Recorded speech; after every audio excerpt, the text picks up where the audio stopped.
வணக்கம் மக்களே. வரப்போற சனி பெயர்ச்சி ரிஷப ராசிக்கு எப்படி இருக்கு அப்படின்றத பத்தி தான் இந்த வீடியோல பார்க்க போறோம். நீதிக்கான கடவுளா சனி பகவான் ஜோதிடத்துல பார்க்கப்படுறாரு. அது மட்டும் இல்லைங்க, மற்ற கிரகங்களை விட சனி பகவான் தான் ரொம்பவே மெதுவா நகருவாரு. அதாவது சனி பகவான் ஒரு ராசில இருந்து மற்றொரு ராசிக்கு மாறுறதுக்கு அதிக காலத்தை எடுத்துப்பாரு. அந்த வகையில சனி பகவான் வர மார்ச் 29ஆம் தேதி கும்ப ராசில இருந்து மீன ராசிக்கு பெயர்ச்சி ஆகிறாரு.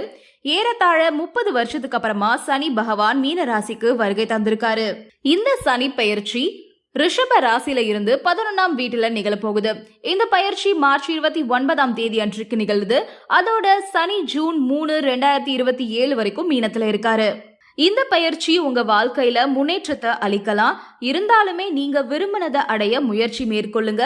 லாபஸ்தானத்துல சனி சஞ்சாரம் செய்யறதுனால உங்க ஆசைகள் மற்றும் நோக்கங்களை நீங்க சரியான முறையில செலுத்துவதன் மூலமா வெற்றியை பெறலாம்.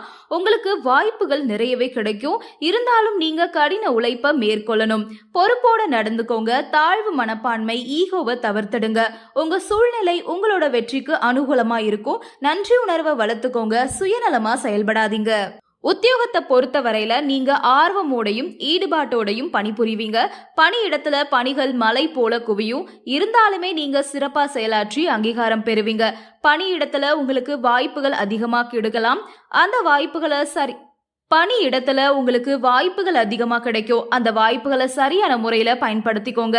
உங்க முன்னேற்ற பாதையில நீங்க சில தடைகளையும் சவால்களையும் சந்திக்க நேரிடலாம். சவால்களும் தடைகளும் உங்களை மேம்படுத்தும். இந்த காலகட்டத்துல உங்களுக்கு பதவி உயர்வு, சம்பள உயர்வு கிடைக்கலாம்.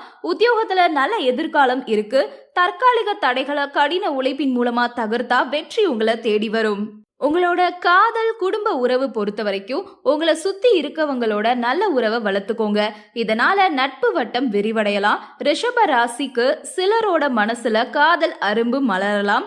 திருமணத்துக்கு காத்துட்டு இருக்கிறவங்களுக்கு தக்க துணை கிடைக்கலாம். கெட்டி மேளம் கொட்டலாம். உங்க மூத்த சகோதர சகோதரிகளோட ஆதரவு உங்களுக்கு கிடைக்கும்னாலுமே உங்க பிள்ளைகளுடன் கருத்து வேறுபாடுகள் ஏற்படும். அவங்கள அனுசரிச்சு நடந்துக்கிறதன் மூலமா, வெளிப்படையான தகவல் தொடர்பு கொள்வதன் மூலமா உறவு ரொம்பவே வலுப்படும். அடுத்ததா உங்களோட திருமண வாழ்க்கை பொறுத்த வரைக்கும் திருமணத்துக்கு காத்துட்டு இருக்கவங்களுக்கு திருமணம் நடக்க இந்த காலகட்டம் ஏதுவா இருக்கும். கணவன் மனைவி உறவுமே சிறப்பா இருக்கும். இருந்தாலுமே சில சமயத்துல 2 பேருக்கும் இடையில கருத்து வேறுபாடுகள் ஏற்படலாம். இதை தவிர்க்க புரிந்துணர்வை வளர்த்துக்கோங்க. ரொம்பவே அவசியம். விட்டு கொடுத்து போங்க. அனுசரணையா நடந்துக்கோங்க. இதன் மூலமா இணக்கமான உறவை உருவாக்கிக்க முடியும். கருத்து வேறுபாடுகள் தற்காலிகமான மன அழுத்தத்தை ஏற்படுத்தலாம். இருந்தாலுமே உறவு வலுப்பட நீங்க கொஞ்சம் துணையோட அன்போடையும் ஆதரவோடையும் நடந்துக்கணும். உங்களோட இந்த அணுகுமுறை உறவை மேம்படுத்தி நிறைவு அளிக்க கூடியதா இருக்கும். நிதி நிலையை பொறுத்த வரைக்கும் லாபஸ்தானத்துல சனியோட சஞ்சாரம் காரணமா உங்க பொருளாதார நிலை ஏற்றத்தை அளிக்கலாம். நேர்மறையான பலன் ஆதாயத்தை உங்களுக்கு கொடுக்கும். இருந்தாலும் நீங்க வரவு செலவுகளை திட்டமிட்டு மேற்கொள்றது முக்கியம். விடாமுயற்சி, கடின உழைப்பு மூலமா உங்க பொருளாதார இலக்குகளை நீங்க அடையலாம். உங்களுக்கு வர வேண்டிய பணம் தாமதமா கூட வரலாம். இருந்தாலும் கண்டிப்பா வந்து சேரும். முதலீடுகளை கவனமா மேற்கொள்ளுங்க. யோசிச்சு செயல்படுங்க. அதன் மூலமா சாதகமான பலன்களை உங்களால பெற முடியும். மாணவர்களை பொறுத்த வரைக்கும் கல்வியில வெற்றிக்கான விடாமுயற்சியோட செயல்படணும். மனசை ஒருமுகப்படுத்தி கவனத்தை சிதற விடாம படிங்க. உங்க சூழல் படிப்புல பாதிப்பை ஏற்படுத்தாம இருக்கிற மாதிரி பார்த்துக்கோங்க. நீங்க அர்ப்பணிப்பு உணர்வோட செயல்பட்டீங்கன்னா உங்க இலக்குகளை ஈஸியா அடையலாம். ஒரு சில மாணவர்கள் தாங்கள் எதிர்பார்த்த கல்லூரியில இடம் கிடைக்க பெறுவீங்க. வெளிநாடு போய் கல்வி பயிலணும் அப்படின்னு ஆசைப்படுற மாணவர்கள் தங்களோட எண்ணங்கள் வெளிநாடு போய் படிக்கணும்னு நினைக்கிற மாணவர்களுக்கு உங்களோட எண்ணங்கள் ஈடேறும். தங்களோட எல்லைகளை விரிவுபடுத்திக்குவீங்க. போட்டி தேர்வு எழுதுறீங்க அப்படின்னா உங்களோட முயற்சிகள்ல வெற்றிக்கான மனசை ஒருமுகப்படுத்தி கவனத்தை சிதற விடாம செயல்படுங்க. மொத்தத்துல இந்த பயிற்சி காலத்துல மாணவர்களுக்கு விடாமுயற்சியும் அர்ப்பணிப்பு உணர்வும் ரொம்பவே அவசியம். அடுத்ததா ஆரோக்கியத்தை பொறுத்த வரைக்கும் அதிக பனி உங்க ஆரோக்கியத்தை பாதிக்க வாய்ப்பு இருக்கு. அதனால முறையான ஓய்வை மேற்கொள்றது அவசியம். சிறந்த ஆரோக்கியத்தை தக்க வைக்க உடற்பயிற்சி மேற்கொள்ளுங்க. நடைப்பயிற்சி, மிதிவண்டி, நீச்சல், நடன பயிற்சி இதெல்லாம் மேற்கொள்ளலாம். சாப்பிடுற சாப்பாட்டுல கவனம் செலுத்துறது ரொம்ப அவசியம். பழங்கள், காய்கறிகள், சிறு தானியங்களை உணவுல சேர்த்துக்கோங்க. பதப்படுத்தப்பட்ட உணவுகள், சர்க்கரை பானங்கள், ஆரோக்கியமற்ற கொழுப்புகளை தவிர்த்துறது ரொம்பவே நல்லது. அதிகமாகவும் சாப்பிடாதீங்க.